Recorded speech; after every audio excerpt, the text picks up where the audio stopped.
ago teme kenyeme mambi fe na asmo mene hwe wona e bakpesie ko ye Onor Ji Onor TV no tamoboni wo jesisi ni se wo ga Kasemɔ no mi wo hine ni mene hwe wo bae ko no ko fio ni wonya wo boana wo ke mambi abaja ihio yu ake mo fe mo ye hemishe kejo ye hemishe be wo sen ko ni ma wolo no ko ni ma to no tashi ni o memi ko ni wo ke hwase no makpa faya ke ye woni fe mo na mi yi chok ni wo oti heni hia wo waji be ni wo ba gbe wo gan Kasemɔ na moni nye ga kande e ba bohe wo moden ni ebu enkane mu moni nu shishi ba bu shishi no mo fio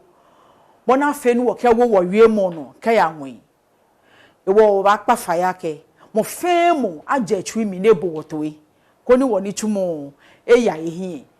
nye wa wo ni wo ho wo wanye keke ni tumo e ye mu Onor Ji Onor TV ne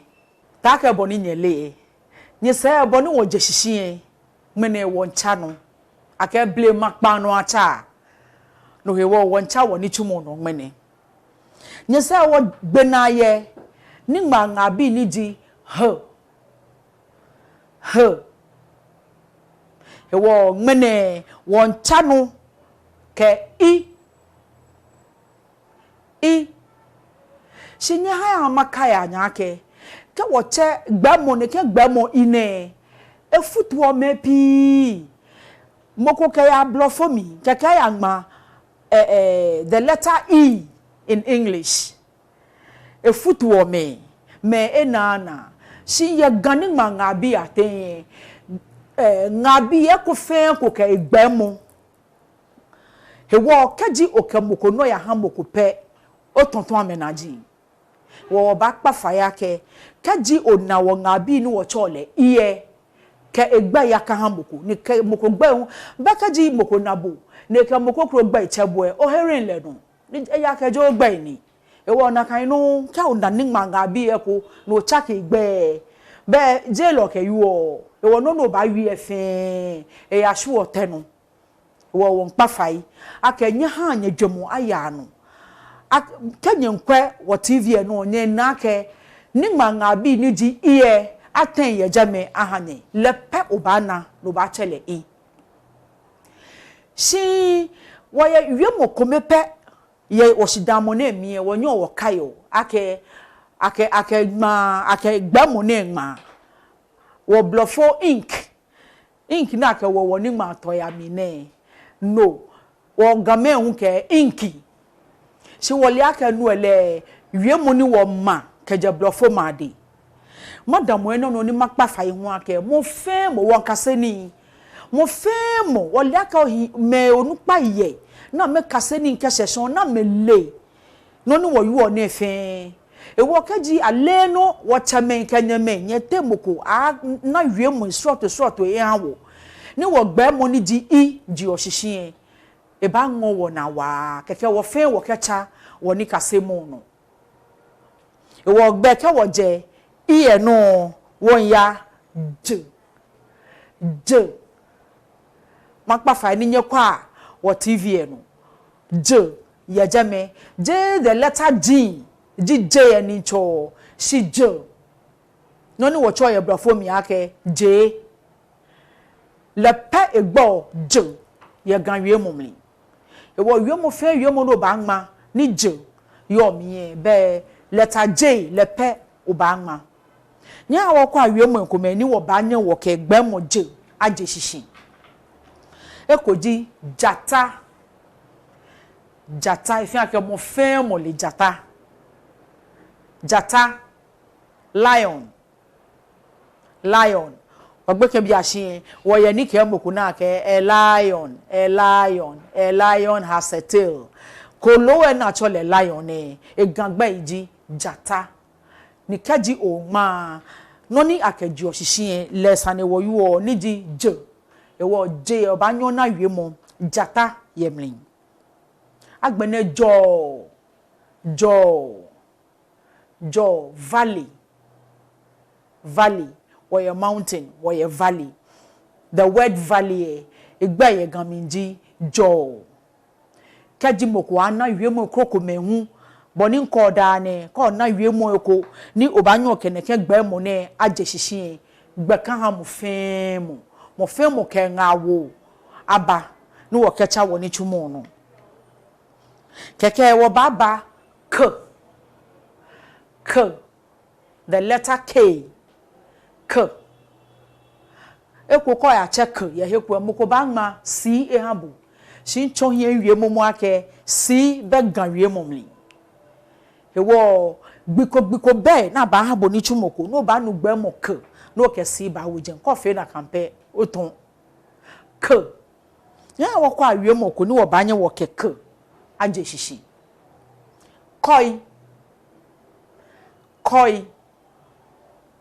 nyele no ni ji koi ho no ni wo ke hu ye wo hia yamni kenye kwa wo mfonu ye no hunye ba na ake koi ye jeme koi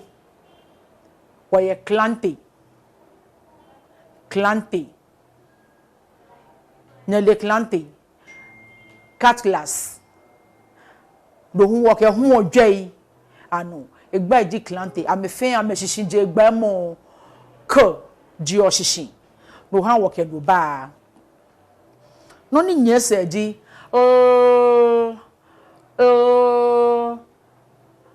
the letter L low wo fe wo na ngo wo pe olo wa low ni manga bi na ke di ohihie di low wo ye low is short we ko cha wie mo low no ni akaji ohihie ne low wie mo kroko hu di lie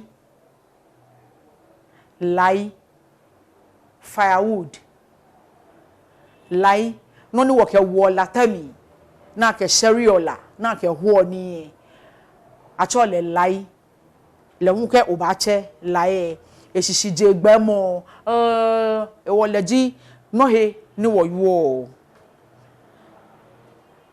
agbene wo ke ba fatahi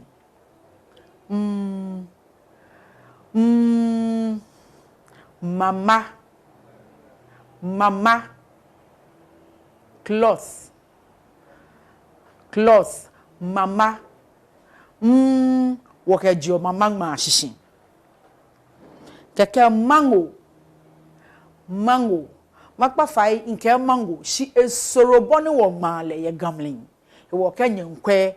wo ahwehwe no onye na ke anma mango anma kole boni ole ye blofo mi gama no anma no ye jeme ke okwe obana mango e blofo gba iji mango wo fe wole wo cho mango gama chole mango she soro ma boni yo e wo makpa fai ko ni nyekenye hi afonshi nye kwele ojogba anya wo na agbe no ni ke baba N the letter N egba ye gaminji achele N ye gamin achole nika oba ta o wie moko no oba anye woke awo na nane leg